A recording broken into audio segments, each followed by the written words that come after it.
Hello everyone, welcome back to my channel divine tarot 777। ठीक है, तो आज हम करने वाले हैं एक कैंडल वैक्स रीडिंग। ओके, मैं जिसमें यूज़ कर रही हूँ येलो कैंडल। एंड सबसे पहले मैं आपको बता दूं कि एक जनरल रीडिंग रहेगी, कलेक्टिव रीडिंग रहेगी। ठीक है, टाइमलेस रीडिंग रहेगी। जब भी आपके पास आती है तभी आप इसे अपने साथ रेजोनेट कर सकते हो। ओके, एंड इसके साथ साथ मैं आपको बता दूं कि हर किसी के साथ सारी चीज़ें रेजोनेट हो ज़रूरी नहीं है। जो पॉजिटिव चीज़ें लगेंगी आपको, ठीक है, उनको अपने पास रखना है। ठीक है, उनको इन अ पॉजिटिव वे लेना है, बाकी की चीज़ों को छोड़ देना है। ओके, तो चलो, हम यहाँ पे यूज़ करने वाले हैं येलो कैंडल। ठीक है, येलो कैंडल जो है ना, ठीक है, वो क्या इंडिकेट करती है, उसका मीनिंग क्या है। ठीक है, मैं आपको बता दूँ, ये सन की एनर्जी को इंडिकेट करती है। ठीक है, इंटेलिजेंस को, लग्जरी को, memory, okay, and positive attitude को। ठीक है, तो आपको जब भी रीडिंग देखनी है ना, आपको पॉजिटिव होकर देखनी है। ठीक है, नेगेटिव बिल्कुल नहीं होना है। ओके,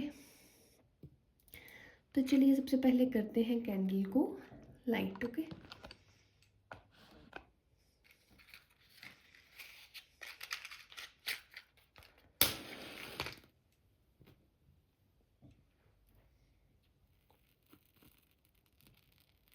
एंड आपको ना इस कैंडल को जब देखना है ना, ठीक है,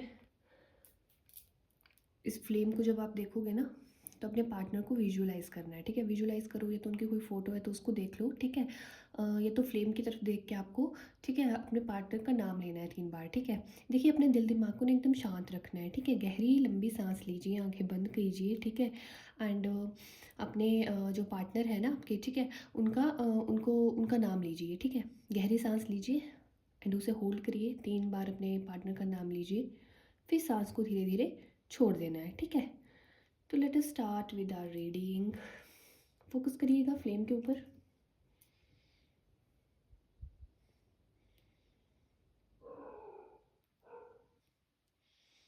प्लीज़ यूनिवर्स मुझे गाइड करिए, मेरे व्यूअर्स के पार्टनर की करंट फीलिंग क्या है, उनको लेके वो क्या सोच रहे थे आज सारा दिन।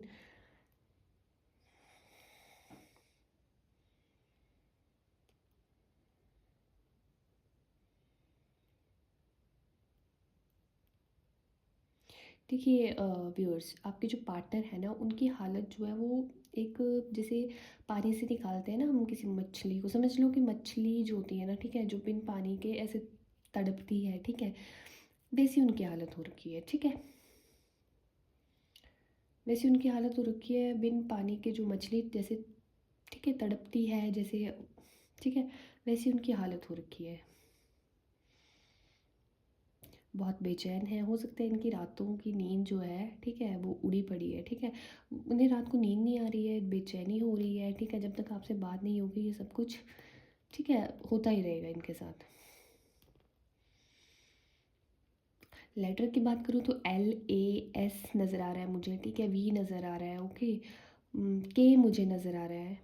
हो सकता है आपका नाम या तो आपके पार्टनर का नाम हो। ठीक है, E बनता हुआ नज़र आ रहा है मुझे, F बनता हुआ नज़र आ रहा है। ओके, G बनता हुआ नज़र आ रहा है, M बनता हुआ नज़र आ रहा है। ओके, तो ये कुछ लेटर्स थे, इसके थ्रू हो सकता है आपके पार्टनर जो है, ठीक है, उनका नाम हो या आपका नाम स्टार्ट होता हो इन लेटर से। ठीक है, अगर मैं बात करूँ डिजिट की या मूलांक की, ठीक है, मूलांक जो है, ठीक है, अपनी डेट ऑफ बर्थ को, ठीक है, अगर आपका डेट ऑफ बर्थ अगर 1 है डेट, ठीक है, तो आपका मूलांक 1 होगा। ठीक है, 2 है तो 2 होगा, मतलब डेट की बात कर रही हूँ। ठीक है, अगर किसी का 23 होता है, 24 होता है, तो उसका सम करके आपको मूलांक निकालना है। ओके, तो मूलांक की बात कर लेते हैं। मुझे 8, 5, 3, ठीक है, 4,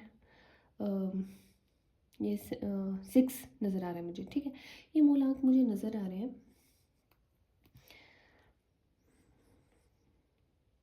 लेटर S जो है ना, वो मुझे बहुत स्ट्रांगली नज़र आ रहा है। ठीक है, एंड मैं साइंस की बात कर लूँ, ठीक है, तो साइंस में मुझे पाइसिस नज़र आ रहा है, कैंसर नज़र आ रहा है, कैप्रिकॉर्न नज़र आ रहा है, लियो नज़र आ रहा है। ओके, स्कॉर्पियो नज़र आ रहा है, एक्वेरियस नज़र आ रहा है।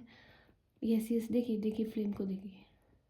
ठीक है, जिस तरह से ये फ्लेम, ठीक है, वैक्स नीचे गिर रही है ना, उस तरह से आपके पार्टनर के आंसू भी, ठीक है, ऐसे ही नीचे गिर रहे हैं। उनकी आंखों से आंसू ऐसे ही बह रहे हैं। ठीक है, देखिए, आप दोनों के बीच में ना मुझे फिज़िकल अट्रैक्शन नज़र आ रहा है। आपके पार्टनर जो है ना फिज़िकली आपके बारे में सोचते हुए नज़र आ रहे हैं, ठीक है? ऐसी स्पार्क जो है ना, देखिए फ्लेम की स्पार्क को, ठीक है? ऐसी चिंगारी जो है उनके दिल दिमाग में भड़क रही है, ठीक है? आपकी यादों को लेके। हो सकता है कि आपके काफ़ी कॉन्फ्लिक्ट्स हुए थे, ठीक है? थर्ड पार्टी सिचुएशन मुझे नज़र आ रही है। मुझे हो सकता है आप दोनों का एज गैप ज़्यादा हो या इंटरकास्ट कास्ट का कोई इशू हो, ठीक है? थर्ड पार्टी यहाँ पे मुझे यही नज़र आ रही है। हो सकता है इनके पेरेंट्स या आपके पेरेंट्स, ठीक है? इन चीज़ों के मतलब मैरिज के लिए या इस रिलेशनशिप को आगे बढ़ाने के लिए, ठीक है? आपको मना करते हैं, ठीक है? हुँ। हो सकता है एज गैप ज़्यादा हो।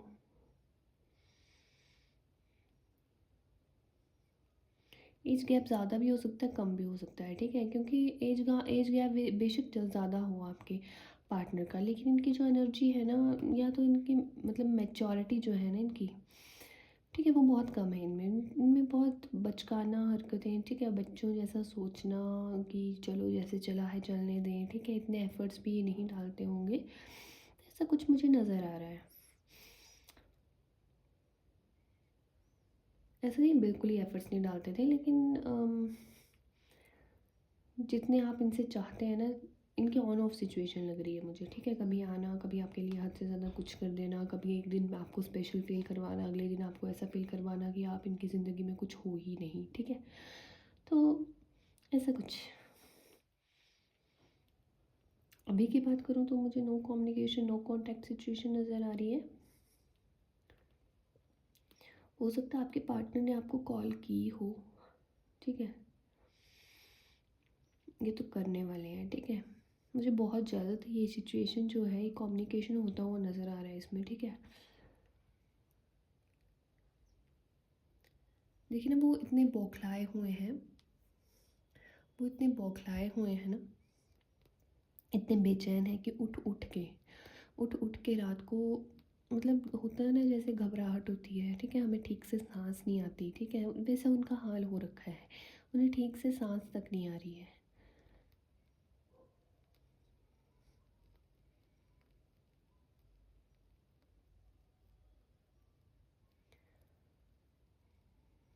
प्लीज़ यूनिवर्स मुझे गाइड करिए, मेरे व्यूज़ के करंट फीलिंग्स क्या हैं? वो आगे चल के इस रिश्ते में क्या चाहते हैं और क्या सोचते हैं?